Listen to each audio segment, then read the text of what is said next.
It's Father's Day this week. Don't forget Father's Day.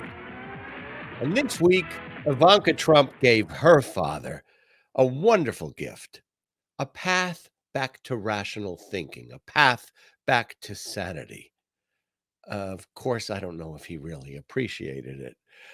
I'm Richard Bey, and this is Richard Bey Talk, along with my producer, Albert. There he is. Good to see you, Albert. And you? Okay.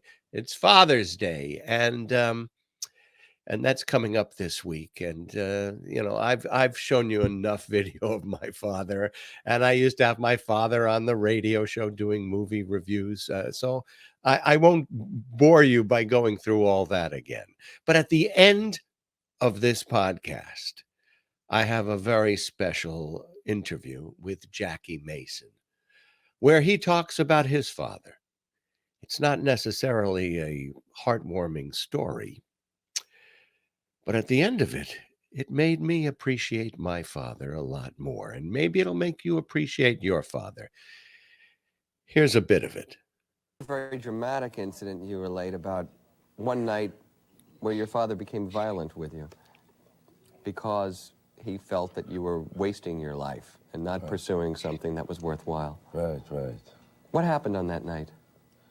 My father was, that was one of the most, probably the most dramatic moment in my relationship with my father. That was the most overwhelming, overpowering ordeal that I ever went through in my whole life in terms of my relationship with him. How old were you then? I was like about 11, 12 years old. All right. He's not only serious in the interview. You'll see he's absolutely so very funny. And Jackie passed away over the last year, and we became very, very good friends after that particular interview. But that was on television. And this week, the first of the January 6th committee hearings was on television. 20 million viewers. It was the biggest audience for a television show ever in history. Larger than anything. The JFK assassination. It was larger than the presidential debates. Period. The biggest audience. No, of course, it was Sean Spicer who said Trump had the biggest inauguration crowd. Period. And even when people could see aerial pictures of Trump's inaugural crowd and Obama's inaugural crowd, people still insisted, oh, Trump's was bigger. It was bigger. Well, the fact is that the Benghazi hearing, when Hillary Clinton sat there for all those hours, that got 4 million viewers, and it was on multiple channels. And this got 20 million. The question that you saw across the punditry on television after the hearing, despite the interest of 20 million viewers, was, is this going to change anybody's mind? Will this really make a difference? Is there anything that can make a difference?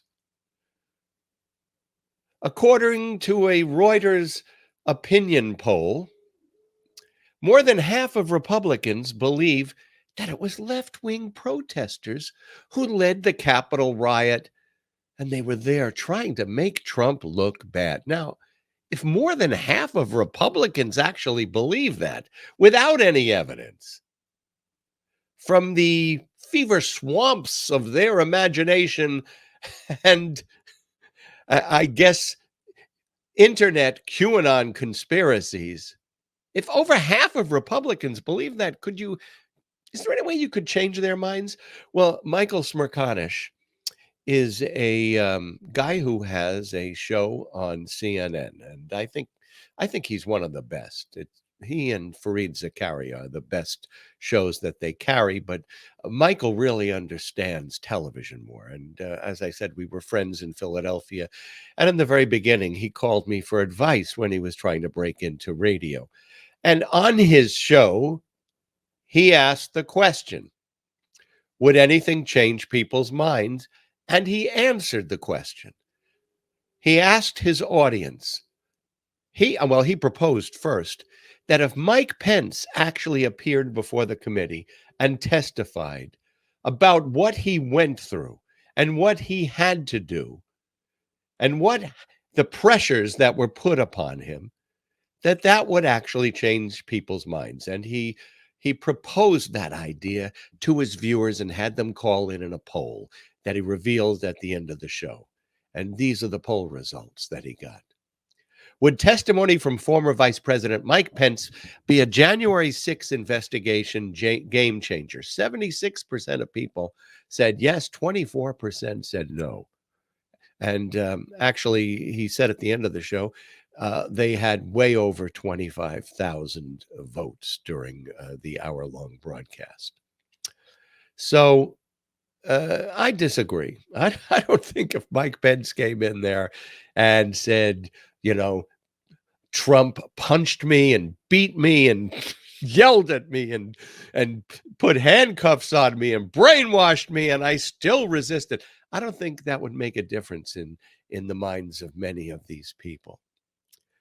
I go on conservative sites and I watch Fox News, and I watched some of it during the investigation, which on television, which I was recording. And I don't think anything can change some of these people's minds. They don't need a debate partner. They don't need an education. They need a deprogrammer. Now, of course, there are some people who change their minds. One of them was this guy, Mr. McCarthy. I've had it with this guy. What he did is unacceptable. Nobody can defend that, and nobody should defend that. That's a January 10th call, 4 days after what happened on January 6th. I've had it with this guy. Nobody should defend that. Well, he flipped. He changed his mind. He went to Mar-a-Lago and had changed his mind. Lindsey Graham, his mind changed after a group of Trump supporters confronted him at an airport as he was rushing to a plane and shouted at him, "Traitor, traitor, you've let us down." He changed his mind. So yeah, on that side, they have changed their minds quite a bit. But the others, and I think they've changed their minds because they know that Trump supporters are incapable of changing their minds. Somebody came up with the perfect, I think, description of these Republicans. They call them banana Republicans, because in a banana republic, there is in many instances a coup that changes the government rather than a legitimate election. Now, one thing that would it's not going to happen, but it would be interesting. What if Trump offered to speak in front of this committee? What if he came in and said, I'm going to tell my side of the story. You want facts? I'll reach into the furthest lizard portions of my brain and give you facts. What if he came in and defended himself? That would be interesting. Of course, the definition of rationality is based on or in accordance with reason or logic. And that is not, for a great part of this country, not the majority, but a significant part, it is not something that they do or I think are even capable of. Now, in my experience of being on some conservative or Trump supporting websites, I've seen a host of deflections, obfuscations, and excuses for January 6th. One of them is, we have too many problems. Look at inflation. Look at the price of gasoline. Look at the price of food and what we're going through. And they want to have a committee to investigate January 6th? People forget. During the Watergate hearings in 1974, what do you think inflation was? It was 11.4%. My God, they would have welcomed 8% unemployment, 8% inflation. What do you think the gas situation was in 1974 while the Watergate hearings and Sam Ervin and people were running to their TV sets to watch the testimony of John Dean. What do you think the gas situation was? I was alive then. And we had the Arab oil embargo. You had to get on a line in order to get to the pump. And sometimes those lines were 45 minutes or an hour or even longer. The trail of cars out of gas stations extended all the way into the street. In fact, they had to have police there to make sure that they weren't blocking traffic. So that was 1974, the Watergate hearings. And then the other thing they try to do is make this Ashley Babbitt, who lost her life after smashing a window, trying to call through, with a mob of people behind her talking about murdering Mike Pence and hunting down Nancy Pelosi. And after hearing of officers down and blood on the steps of the Capitol and people being beaten with flagpoles and bear sprayed into their face, one of them actually had a heart attack on the spot. An officer fired his gun. Lieutenant Michael Byrd fired his gun and killed Ashley Babbitt. So she's the great martyr of January 6th. He didn't want to shoot her. Along with other officers, he had barricaded the door to this entrance because it led right to the House of Representatives, where people forget. You've seen the pictures, I'm sure. I don't have to show you another picture. There were guys with guns pointed at the door. I don't know what happened to them when they finally got to the house, but those guys were inside the Capitol House chambers while members of the House were hiding under their tables and under their seats and crouching in fear. They had guns pointed at that door. And Michael Byrd was investigated. The Capitol Police Department said the actions of the officer in this case potentially saved members and staff from serious injury and possible death from a large crowd of rioters. He himself, in a television interview, said, I tried to wait as long as I could. But after what you've heard on your police radio about what's going on outside and officers down and people being beaten and bear sprayed, and there's, I don't know, 100 people out there screaming for Mike Pence and his death and Nancy Pelosi to hunt her down for God knows what. I think he took the proper action. But that's only one of the complaints of victimization you hear about what happened on January 6th. Others are complaining, oh, these poor guys who sprayed bear spray, who beat people unconscious, who put Capitol police officers in the hospital, who gave one a heart attack, one who was on the floor. These poor people, they've been arrested and now they are victims.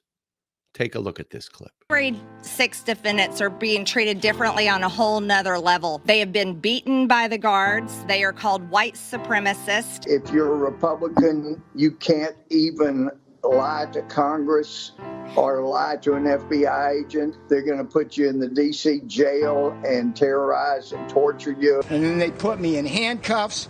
They bring me here. They put me in leg irons. They stick me in a cell. What they did to me today violated the Constitution. Oh, my God. Poor Peter Navarro. And yeah, oh, you can't even lie to the FBI if you're a Republican. Well, you can't lie to them if you're a member of any party. It's a law. I mean, some of this is so freaking ridiculous. And in terms of victimization, take a look at this picture. Do you recognize this woman? Well, look at that. She has leg shackles on. She has handcuffs. She's in an orange jumpsuit. She must be a prisoner. And yes, she was. Ken Starr and later Brett Kavanaugh, who's now on the Supreme Court, Rod Rosenstein, had an investigation of something called Whitewater. It eventually evolved into the Monica Lewinsky scandal that led to Bill Clinton's impeachment. But it began with something called Whitewater. And they wanted this woman. Her name is Susan McDougal, if you remember. They wanted her to testify against Bill Clinton.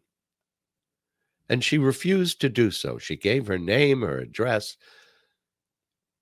and she refused to testify against the president. Well, what happened to her? She spent 18 months in prison. She was put in shackles and handcuffs. 18 months in prison for contempt of court. She was shuffled all around the country to different prisons so she could never get acclimated.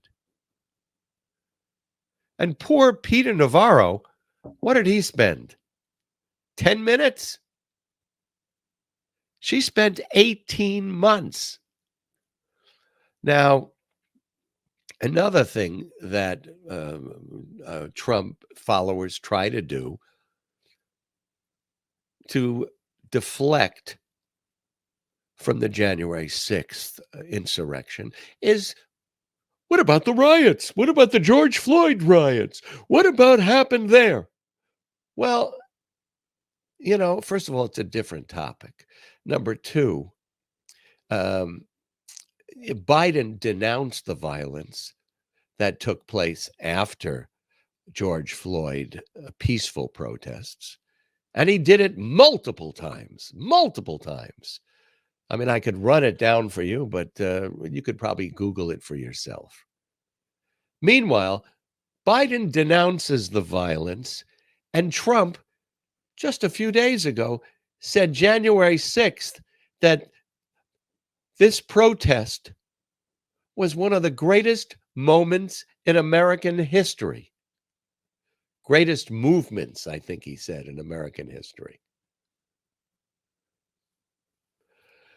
Trump celebrated them. Trump watched them, on his television, and did nothing, which brings me to something else. When I flipped over to Sean Hannity during the hearings, he was going on and on and on, trying to blame all this on Nancy Pelosi. Nancy Pelosi did not call out the National Guard. First of all, Nancy Pelosi cannot call out the National Guard. The president can call out the National Guard. The Secretary of Defense can call out the National Guard as the presidential representative. But Nancy, so ridiculous. And what has turned out to be the fact, at least according to the secretary, according to Mark Milley, is that Mike Pence did call him and called him 3 times and explicitly said, get me the National Guard. This has got to stop. Get the National Guard. Call the National Guard up. Meanwhile, Trump was sitting on his big fat ass watching television. And whether he actually said that Mike Pence deserved to be hanged or not, that's an anonymous allegation. So take it with a grain of salt. But he did nothing for hours and hours while he sat in front of the TV enjoying what was happening on January 6th. There's never been a report that he had any consternation or criticism of what was going on. But Mike Pence, he was calling General Milley and saying, get me the National Guard, get me the National Guard. Doesn't keep Sean Hannity from on Fox News saying, oh, Trump wanted the National Guard. He mentioned it once a couple of days before, and nobody took him up on it. Trump didn't call out the National Guard. And if he wanted the National Guard, he has the ultimate authority to call out the National Guard. He could have done it. He didn't. He could have done it before. He could have done it that day. And those are the kinds of excuses that you'll hear on Fox News and on conservative websites. Now something else happened this week, and everybody's cheering and exalting the bipartisanship that created a framework for new gun safety legislation. We don't even know exactly what's going to be in it, but we have a fair idea that this federal legislation will not even be as good as the legislation that they have in Florida, which was signed into law by Senator Rick Scott when he was governor. Here in Florida, we have a 3-day waiting period. We have age 21 to buy an AR-15. We have red flag laws. And this legislation will not even be as detailed as what we have in Florida from a Republican governor and 2 houses of Republican legislation. Why couldn't they just use Florida's plan? So, it's so remarkable that anything bipartisan came out of this Congress that people are elated. Well, I'm not elated by what happened, and I do believe that legislation is the art of compromise, and I also believe that Democrats should have tried to protect on a federal level the ability to access a termination of pregnancy in your first term, rather than, shooting for the home run out of the stadium. Take a single. And 95% of abortions occur in the first trimester anyway. So, in some things you can compromise. And I was thinking about this bipartisanship. What if we had a bipartisan slate running in the next election?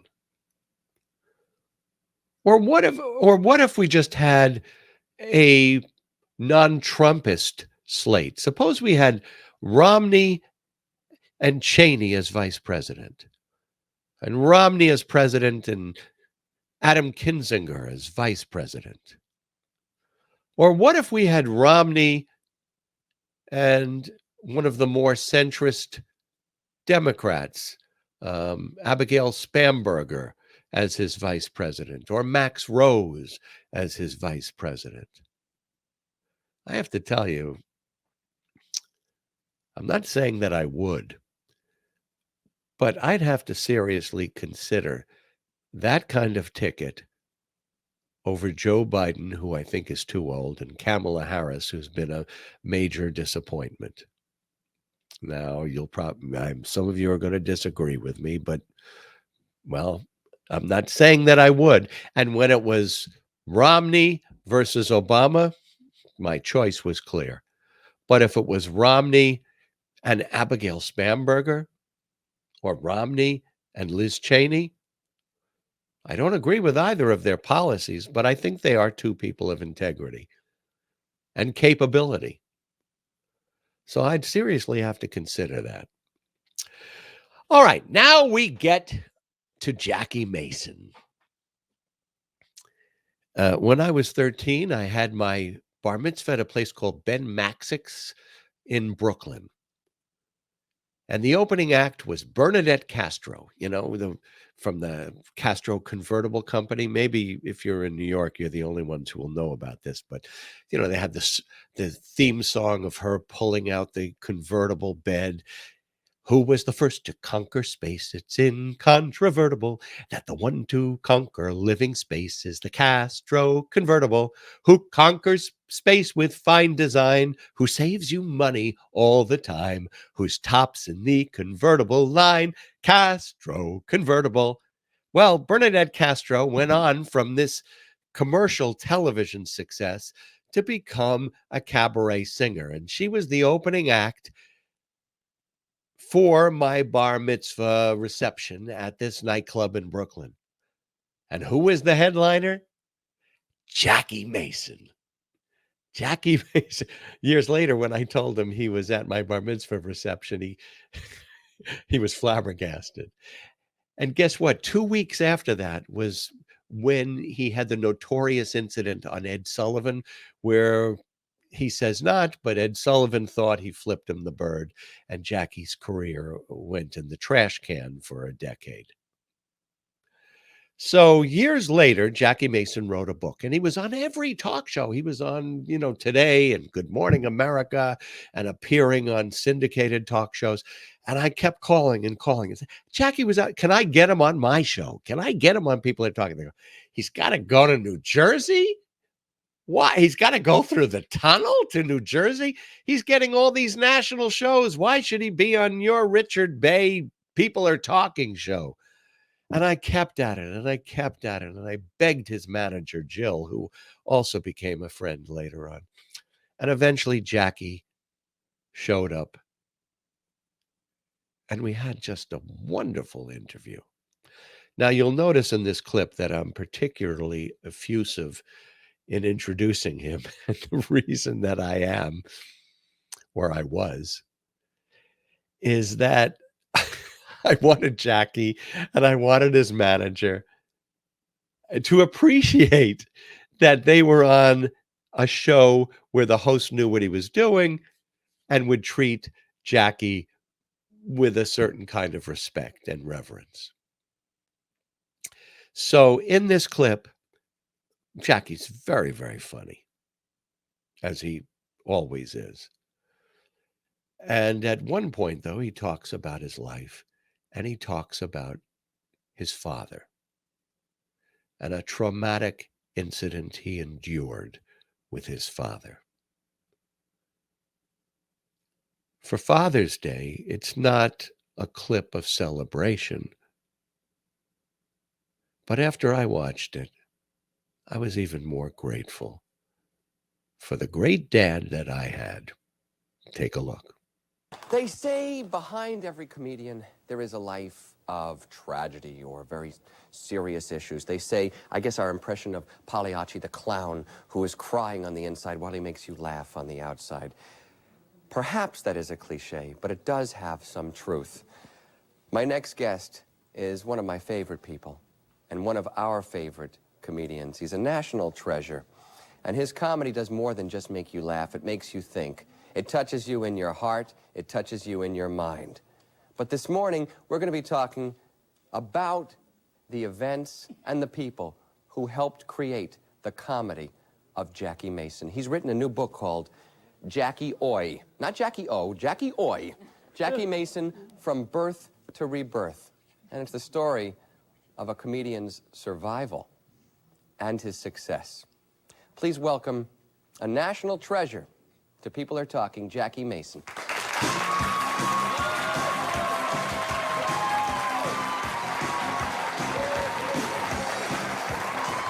So how was I? Did I say it just the way you wrote it? How do you do? Thank you, thank you. God bless you. Do you want to sit or stand? Thank you. I was just listening to this whole introduction. It's a very, very touching introduction. I thought there was going to be somebody else come out here.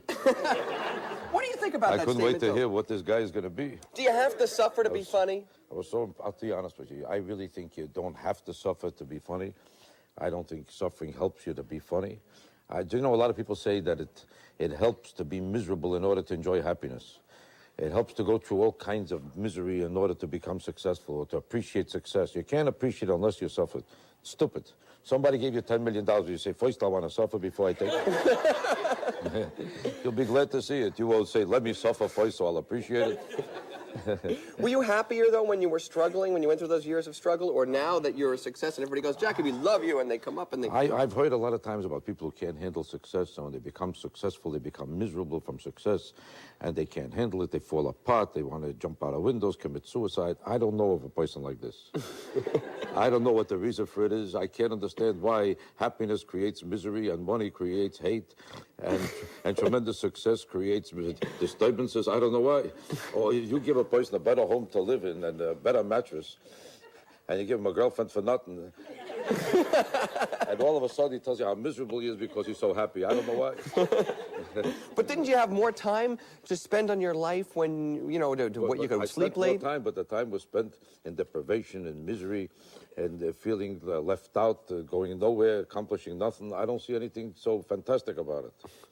I never understood why people can't appreciate success. You should thank God that you could become successful, and you should revel in it and enjoy it and see what you could do to help other people because of it, and enjoy life and help other people live better, because everything is on your side. And how could you resent success if that's what you fight for all your life? People fight to become successful, to become a star. And as soon as they become a star, they can't get over what a big star they are, they start hiding from people. And you say to yourself, why is this guy hiding? He was fighting for attention. If he wanted to avoid attention, why didn't he become a plumber? You hang around a toilet and nobody will bother you. You want to sit down or you want to sit? Have a seat. But one of the things in your life is that in your family, and especially your father, opposed your move into show business. Your father wanted you to be a rabbi? He wanted you to be... My father wanted me to be a rabbi because I come from a very, very long lineage of rabbis.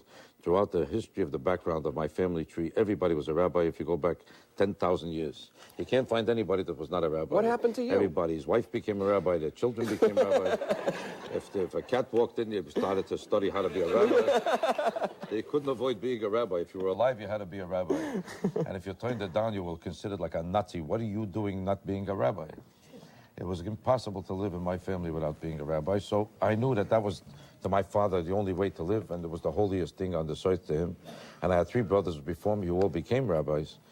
It's all in the book. So then, as the 4th son, my father waited for me to become a rabbi. I couldn't look at my father and tell him I would not be a rabbi. I knew it would shatter his whole life.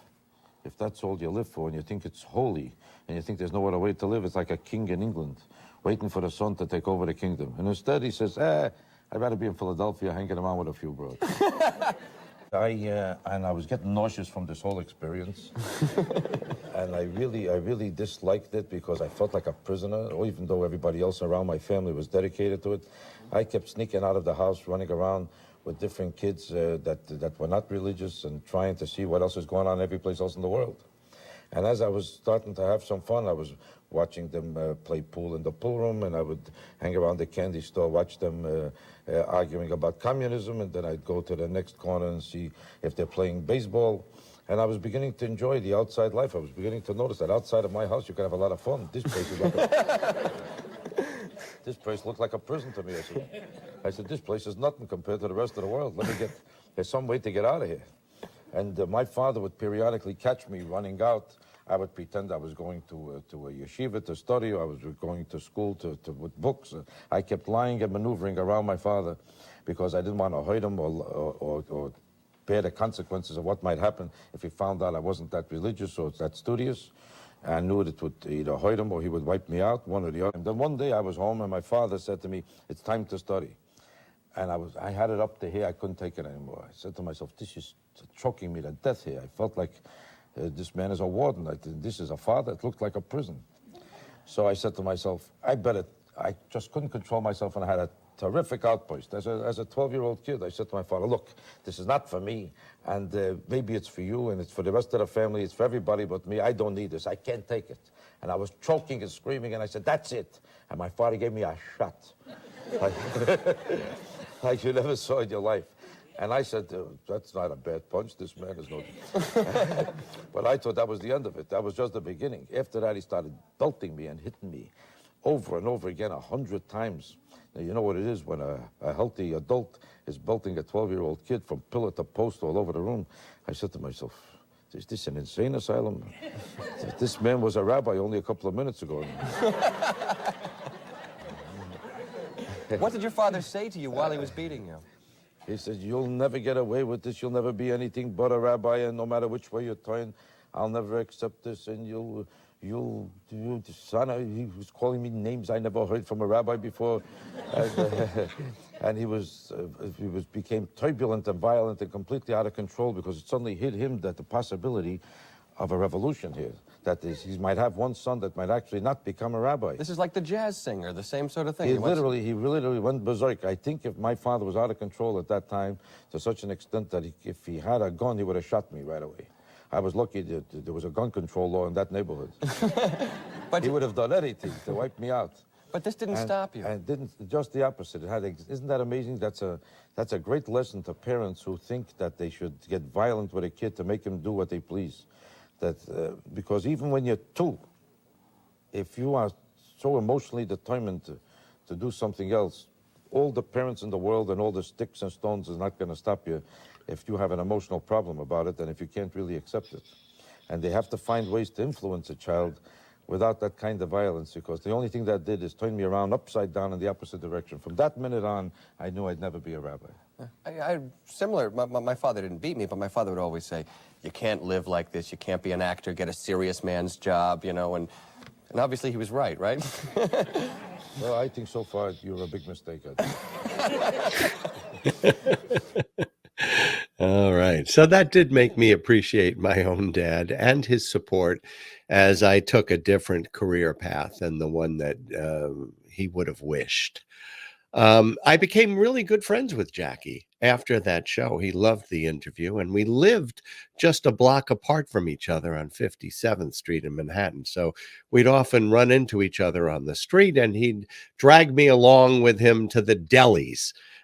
We went to Carnegie Deli, Stage Deli, Ben Ash Deli, the deli in Midtown. I forget the name of it, but it's inside of some hotel. And the reason we went to so many different delis is that Jackie got thrown out of each one because he expected to be comped. And he was comped for a long time in many of these delis. But after a while, they said, forget it.